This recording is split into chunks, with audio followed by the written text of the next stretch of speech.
When you're alone and life is making you lonely, you can always go downtown. When you've got worries, all the noise and the hurry seems to help, I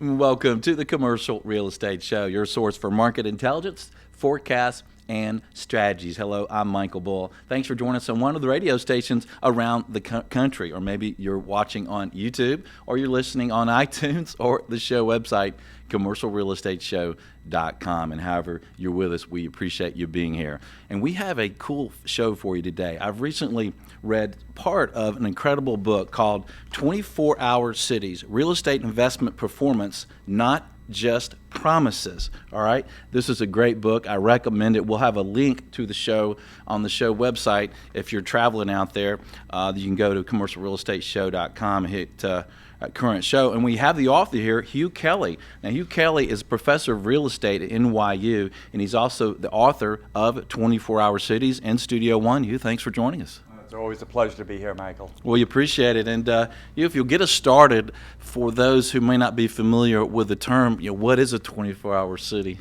Okay. It's a place where the downtown sidewalks don't get rolled up at 5 o'clock. Right. That's the short answer. A place where a city provides, in a concentrated area, opportunities to live, work, and play. And does so in such a way that the activity of the city extends well into the evening. Okay. And what are the 24-hour cities? How many are there? What cities are they? It's a spectrum. Probably New York City in the United States is the premier 24-hour city. The city that never sleeps. The city that never sleeps, absolutely. Yeah. But any city that has a lot of universities, for example, students don't live a 9-to-5 life. So the Bostons, the San Franciscos, the Chicagos would fit there. Those that have incredible nightlife, Miami Beach, Las Vegas, for sure. And cities that are evolving in that direction. I've been really impressed with the way LA has been evolving in its downtown. And Houston, which has created a wonderful downtown in just the last 3 decades.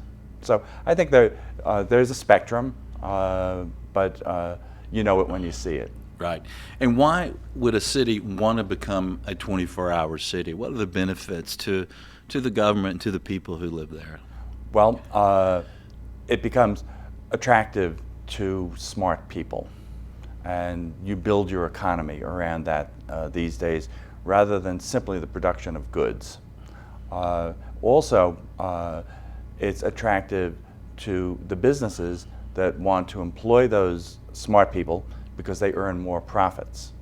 That means for real estate, you attain higher rents, that gets higher values, and from a public policy standpoint, that's an excellent configuration, because real estate taxes, particularly commercial real estate taxes, are a very reliable source of municipal revenue, which enables the city to provide the best quality of services, which of course attracts businesses and attracts people. Right. So it attracts the human capital when the government has the money to provide the great services and the great education, right, and the infrastructure that we need in commercial real estate.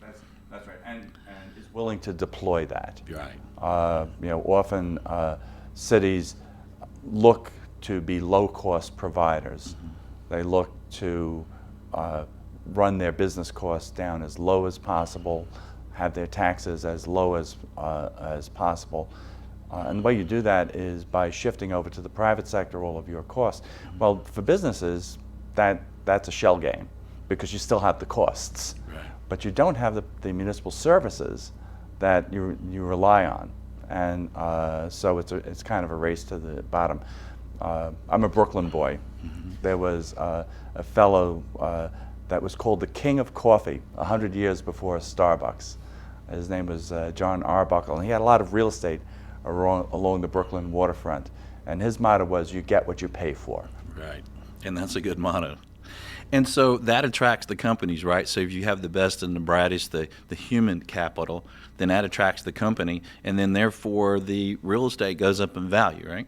Well, that's really true. You have to distinguish, I think, between occupations and employees that are your source of current and future profits. Those that are the revenue generators, those that are the creators of the new products that the consumer wants to buy, whether that be a physical product or a service. And then you support that with a group of employees that are the commodity type workers of your business. And every business needs them. Right. They need back offices and so on.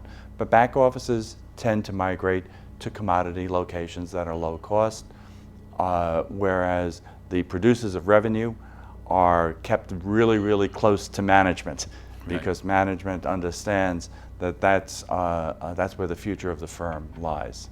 Right, and I like the saying, you get what you pay for, because when you think about it, companies are paying some pretty high rents in places like Manhattan, where the cost to store your junk is the same cost as in Atlanta for Class A office space. So there must be some value of being there with the best and the brightest. It's true, and we're now in a sort of a building boom in Manhattan. We've almost completed the rebuilding of the World Trade Center. That's 10 million square feet of new space, and there's an equal amount of space being built at Hudson Yards. None of that's being built on spec. That's all being built because companies are electing to pay the cost of a new building. And in Manhattan, you can hardly build an office building for less than $1,100 or $1,200 a square foot, Wow. inclusive of the cost of land. Right. So you have to get some pretty hefty rents. Rents But $125 a foot, basically. Right. So talk about some of the metrics, if you will, that you use and to help us better understand a 24-hour city. I think that's important because for a long time, the concept of 24-hour cities was based on what I call the Potter-Stewart rule. Potter Stewart was this Supreme Court justice who had to write one of the first great pornography decisions. He says, I can't define pornography, but I know it when I see it. Mm-hmm. And for a lot of years, 24-hour cities were, well, I can't define it. I can't measure it. I know it when I see it. And so I've devised a number of metrics. First, and interestingly, how many 24-hour drugstores are there within 10 miles of the City Hall? That will tell you whether there's enough business out there to be active 24 hours. That's why one of the covers, pictures on the cover of the book, is a greengrocer around the block from my house. It's open 24 hours. Yeah. It's open 24 hours. The second metric, even though cities are very mass transit oriented, the 24-hour cities in particular, the amount of automobile traffic that occurs between 9 to 5, but it's 9 p.m. to 5 a.m. Right. Cities that have more than 13% of their automobile traffic in the nighttime hours, they're 24-hour cities. Right. Then there's residential density. If you're going to have a live, work, play environment, you have to have a substantial amount of population that's in walking distance of work. So residential densities of about 10,000 people per square mile are critical in proximity to the office market. Well, that creates opportunities for retailers, that creates opportunities for restaurants, it creates opportunities for entertainment, all of which keep people interacting with each other. So those are a few of the metrics. Right, and that's a big part of it, right, to have all those uses. And it seems like it's cities are evolving. If you think back of some of the small towns and cities where people were working on the first floor and living above, and then that seemed to kind of go away, right, and we segregated all of our uses. And now it's kind of coming back, right, where everything's doing everything together. Yeah, the model of the city where you had your commerce, your residential area, your culture, your religious cult in the center. That's the model of Athens, that's the model of Rome, that's the model of Paris. This is the tried and true urban form. The multinodal city, the city that sprawls, the city where people work in one place but then need to commute think of Georgia 400. How long does it take to get from Midtown back up to North Fulton County? You want to get home, Right. Whereas if your home is in proximity to where you work, you'll stay in the office. Maybe you'll meet your family for dinner. Yeah. And you see all the growth of these mixed-use developments, so they're kind of little cities right there. Well, stay tuned. We'll have more on 24-Hour Cities with Hugh Kelly. I'm Michael Bull. This is the Commercial Real Estate Show. Stay with us. The Commercial Real Estate Show is brought to you in part by your friends at Bull Realty. When your business requires proven performance, visit bullrealty.com or call 800-408-BULL. When you're alone and life is making you lonely, you can always go downtown. When you've got worries, all the noise and the hurry seems to help, I know. Welcome back to the Commercial Real Estate Show. I'm Michael Bull. Today we're talking with Hugh Kelly. He's professor of real estate at NYU, and he's also author of 24-Hour Cities, a book I recommend. And you tell us about 24-Hour Cities, and where did the term originate? It's a term now that goes back more than 20 years in the real estate field. It came from the publication Emerging Trends in Real Estate, which is now published by Urban Land Institute and PricewaterhouseCoopers. Back then it was published by Equitable Real Estate here in Atlanta, and the research work was done by Real Estate Research Corporation.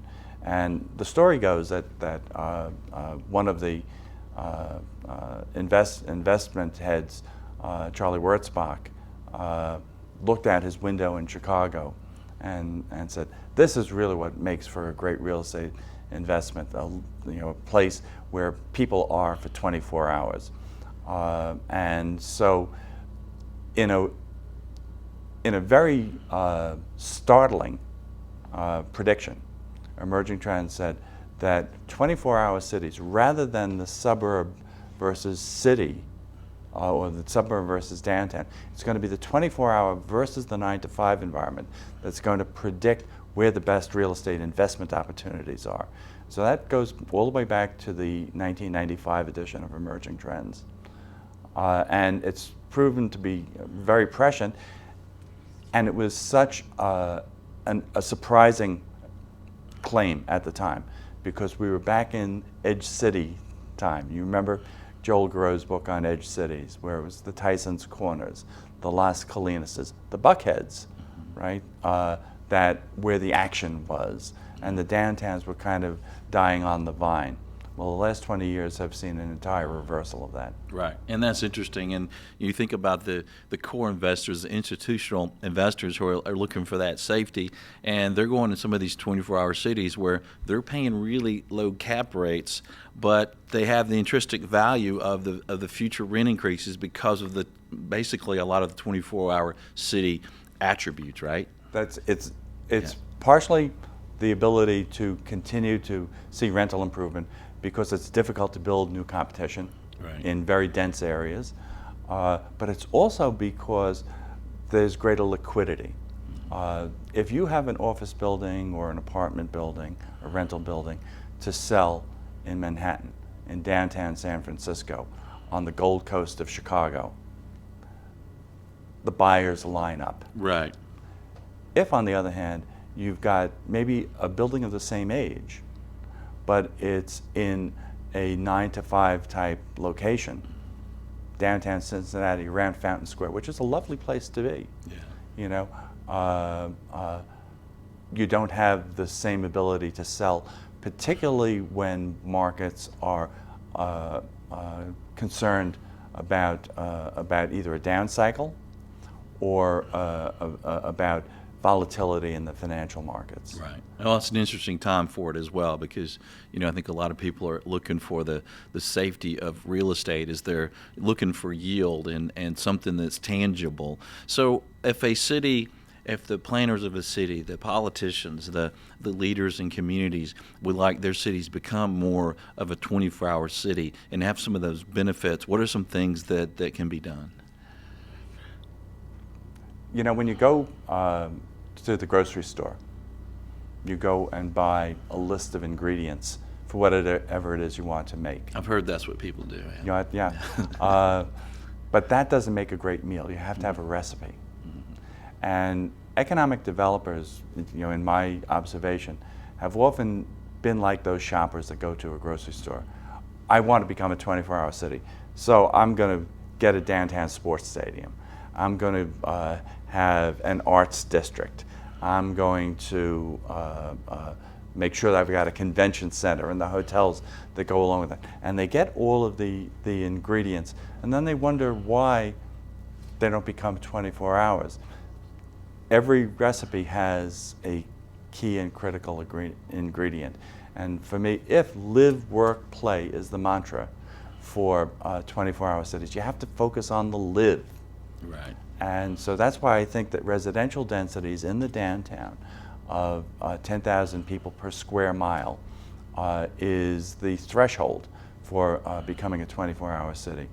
And you know, most economic development corporations and most business improvement districts don't have a residential strategy. Right. They have a commercial strategy, as though you could have these two things separately. Right. That's a good point. And also you create the more of a safety, right? If the sidewalks are being folded up, and even if you wanted to be downtown at night, maybe you're nervous about it. It's so true. And this goes back a long way. Jane Jacobs, back in 1961, had a book called The Death and Life of Great American Cities. And she said that more than police, more than private security, it was eyes on the street that created safety. And more as I interview people in the real estate business, they understand that creating that interaction of people in public is critical to a vibrant and vital city. Right. And what in the book might a planner that's trying to get some of the benefits of a 24-hour city in their community, what might they pick up? Maybe the top three things they might pick up. I know there's a lot in here. Yeah. You know, so I think, yes, make the things that support residential Okay. available. You know, and that means create walkability. What's the size of your sidewalks? How are they maintained? Mm-hmm. You know, that's important. Light. Right. You know, lighting the tops of buildings to highlight your skyline is fine, but light coming through the windows at ground level actually promotes a lot more safety. Right. Secondly, promote the movement of people. And so that means focus on your transportation. You know, there's good density and there's bad density. Mm-hmm. Good density is when we interact with each other. Bad density is when we're just getting in each other's way, right? Traffic congestion fits into that. You know, the idea that you crowd people into public housing, for example, mm-hmm. You know, is a way in which there's bad density that then, you know, creates safety issues. So creating the supports for residential, creating and the ability for people to move, and then what will retain people. Right, something for them to do, right? Well, something for them to do, but even more basically, schools. Right. You know, residential brokers will always tell you, look at the school district. Right. The flight of people away from cities in the 60s, 70s, and 80s, well, because the better school districts were at the perimeter. Cities that invest in their educational system are more likely to retain the millennials who have chosen to live downtown when they reach the family formation years. And you know, my own city, New York, I think has done a very good job of that. We moved our very best high school, Stuyvesant High School, right next to where the World Trade Center is. Yeah, yeah. And it's sometimes easier said than done, but oh so important because people want to be near great schools. Well, stay with us. We'll have more on 24-hour cities on the Commercial Real Estate Show. I'm Michael Bull. Stay with us. We'll be right back.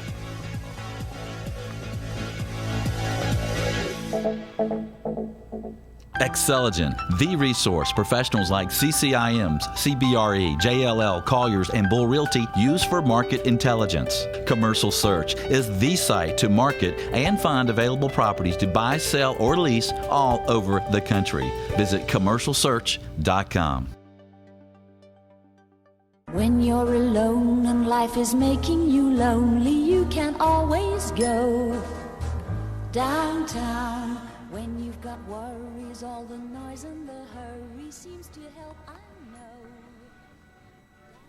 Welcome back to the Commercial Real Estate Show. I'm Michael Bull. Today we're talking with Hugh Kelly about his book, 24-Hour Cities.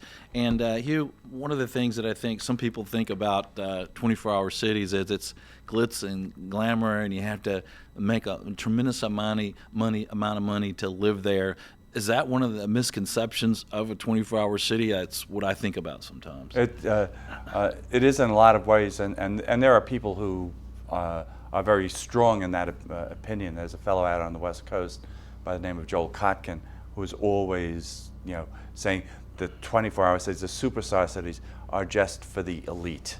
But the fabric of the city is very different. Another picture that's on the cover of the book is the New York City subway, the G train.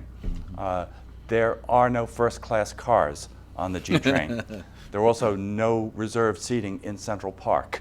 Right. It can be very egalitarian.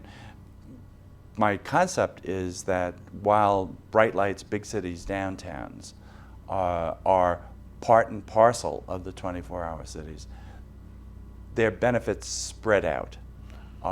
And so my neighborhood, which has many, many immigrants, Bangladeshis, Palestinian Arabs, Hasidic Jews, people from Eastern Europe, Russians, Ukrainians, they all come because of the fabric of the neighborhood and the transportation that will get them to work, and the fact that the neighborhood provides them services, including bus service. The bus route that goes down 2 blocks from my house is one of the top 10 bus routes in all of New York. It's not a Manhattan route at all.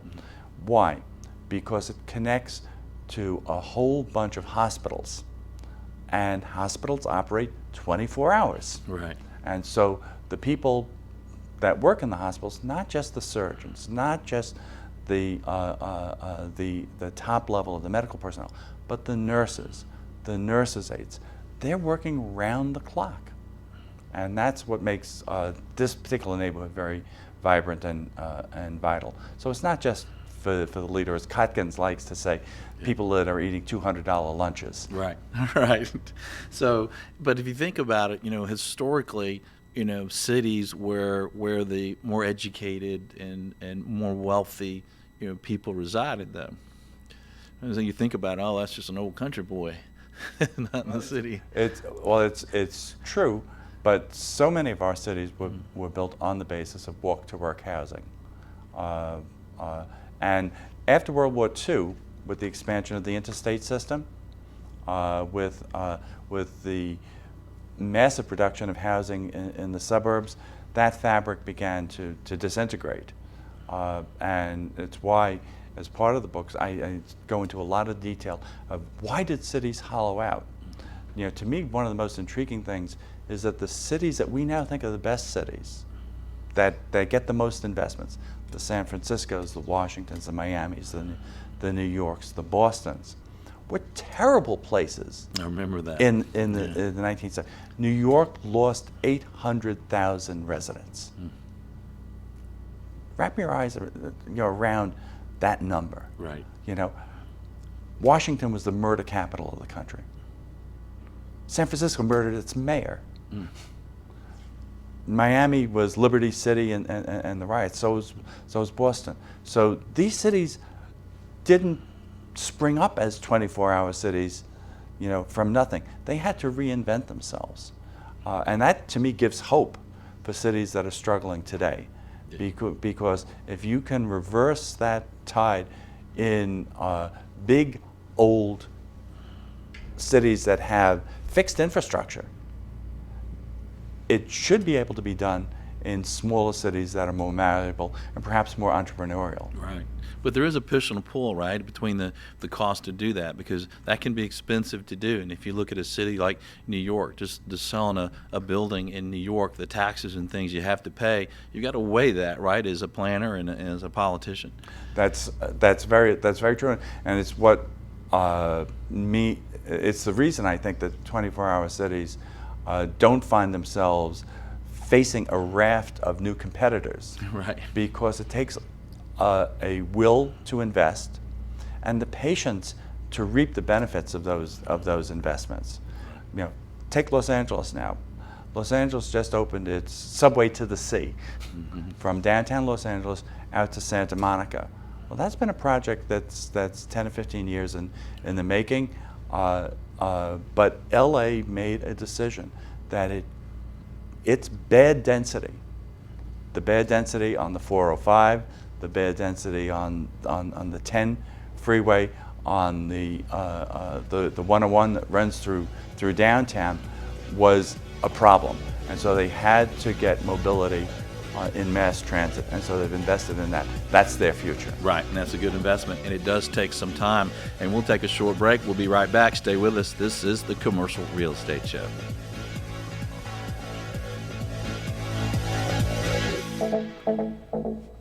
Commercial Real Estate Show is brought to you by Valuate. Easily share what-if analysis online with colleagues. Visit getvaluate.com. When you're alone and life is making you lonely, you can always go downtown. When you've got worries, all the noise and the hurry seems to help, I know. Welcome back to the Commercial Real Estate Show. I'm Michael Bull. Today we're talking with Hugh Kelly about his book, 24-Hour Cities, and the subtitle is Real Estate Investment Performance, Not Just Promises. And Hugh, this is the Commercial Real Estate Show, so talk to us about the returns on commercial real estate in 24-hour cities in your research versus 9-to-5 type cities. Yeah. So as I mentioned earlier, when Emerging Trends first proposed this concept, it was that 24-hour cities were going to be better places to invest. And for a long time, that had never been tested statistically, which is, I think, the real contribution of the real estate side of this research. So I looked at 25 cities over a period of more than 25 years and found that for the 24-hour cities, rents were higher, vacancies were lower, price appreciation was more, and total return was more than 150% higher in the 24-hour cities than in the 9-to-5 cities. So that's why I say it's not just promises. This is something that's now demonstrably true. That should all mean the capital flows strongly in search of those returns. And that's what we've seen tremendously, both in the ups of cycles and the downs of cycles, that the flow of capital to the 24-hour cities, and therefore the ability to sustain value, has definitely been overachieved in the 24-hour cities and underperformed in the 9-to-5. It kind of comes back to the old saying, right? Location, location, location. And it's true. It's true. Recognizing that even as real estate becomes a more technological industry, a more global industry, that distance hasn't died. That location becomes important. And one of the things you talk about in your book is disruptive technology and how that impacts 24-hour cities. Talk to us about that. Sure. Technology, the future is going to be more technological, not less. Right. And that's been true at least since the Industrial Revolution, and may already go back to the Middle Ages, when we started to learn how to build the Gothic cathedrals and the other classical architecture that we have. Technology is a way for us to multiply our efforts.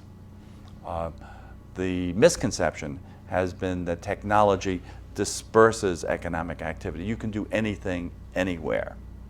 I mean, the classic example, the early ads of people sitting on their decks in Malibu or in Aspen supposedly making millions of dollars without ever getting out of their pajamas. Well, not in the world of work that I know. Yeah. In fact, technology from the telegraph to the telephone to the internet have advantaged cities where that technology can be deployed most efficiently. It's easier to fund fiber optic cable, for example, in places of great density.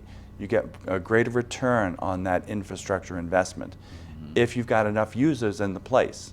And so dense cities get the advantage of being early adopters. Right.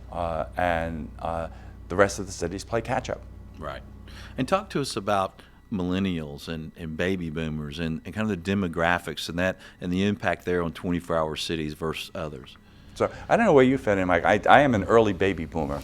I was born in the late 1940s, and so my generation was called the pig and the python, and influenced marketers of all kinds, and certainly influenced the shape of real estate. As this generation has a tremendous demand for housing, we were great consumers, and so on. Now the millennial generation is an even bigger generation than the boomers. The boomers are about 75 million, the millennials about 83 million, and they are just in the phase of starting to shape things. So for cities, that's meant almost a perfect good storm, where baby boomers, having become empty nesters, are leaving their large suburban homes for more convenience in the center, while the millennials see their greatest economic opportunity in the center, and so are living in some places in incredibly small apartments. Right. But it's where they want to be. Well, how long do you think that'll last, though? Might they do what the baby boomers did when they want better schools, or they want a little more room that they might move to the burbs? There's no doubt with 83 million of them, some will do that. Yeah, right. There is also no doubt that with 83 million of them, some will not. And so I don't think it's a win-lose situation. I think there's an opportunity to create win-win here. The one difference, though, is that the families that the millennials will raise are going to be much smaller than the families that the boomers have raised. They're marrying later. My generation married on average at the age of 22. First marriages in the millennials are more than age 28, and the deferral of child rearing into the late 30s means that they're just going to have fewer children. So that's going to be a difference. The other interesting thing about strong 24-hour downtowns is they actually support more thriving suburbs. Again, it's not a win-lose situation.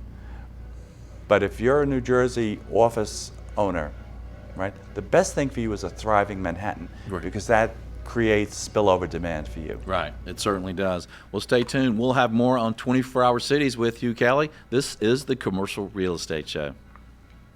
The Commercial Real Estate Show is brought to you by First Service Solutions, the CMBS Borrower Advocate. Visit 1stsss.com. When you're alone and life is making you lonely, you can always go downtown. When you've got worries, all the noise and the hurry seems to help, I know. Welcome back. I'm Michael Bull, and you're watching or listening to the Commercial Real Estate Show. We have Hugh Kelly with us here in Studio One. We're talking about his latest book, and it is called 24-Hour Cities. And so there's is the music that we're playing today. And Hugh, if you will, to leave our audience, let's talk about maybe the top 3 takeaways from your book, and let's start with number 3 and count down to number 1. Okay, well, we'll see if we can do that. All right. So I'd say number 3 is that cities are all about fabric and interaction. There's no one litmus test for a great city, and actually one of the metrics that I use is, how distinct is a city? Do you know where you are just by looking around there?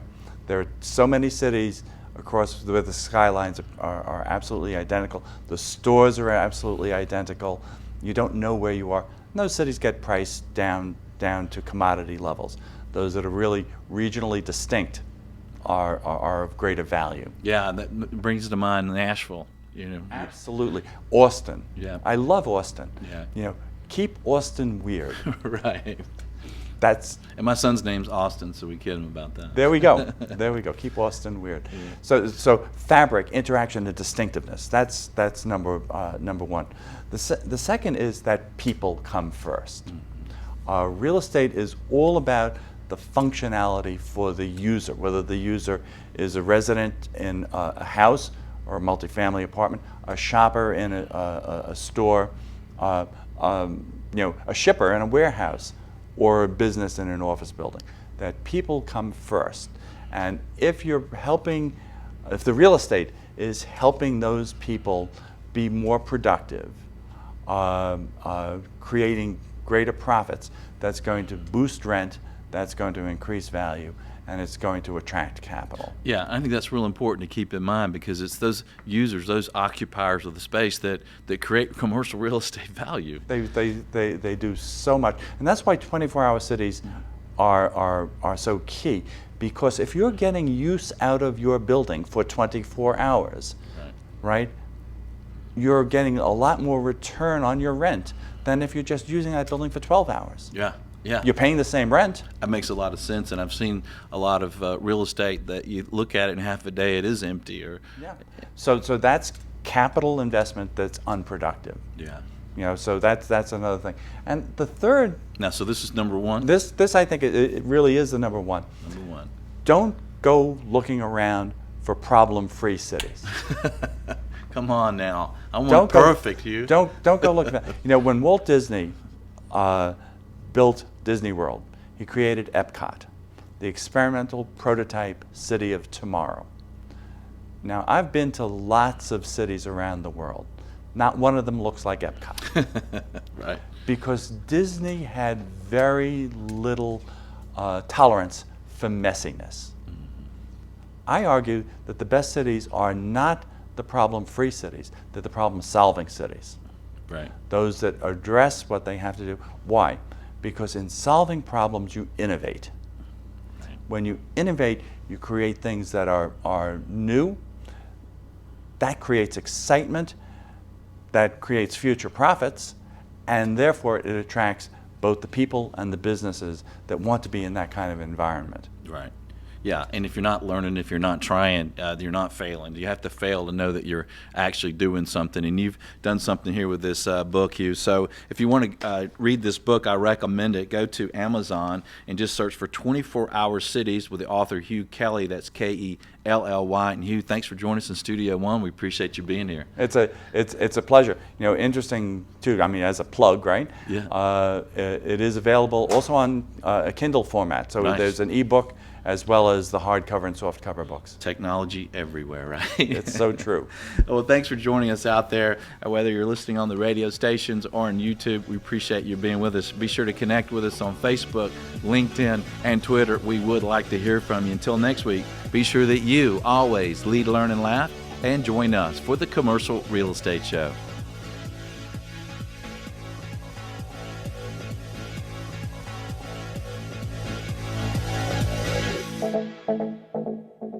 The Commercial Real Estate Show is brought to you by Bull Realty, Asset and Occupancy Solutions. Xceligent, building data everywhere. Valuate, easily share what-if analysis with colleagues online. And First Service Solutions, your CMBS borrower advocate. For more information on how these businesses may be of service to you, visit CREshow.com.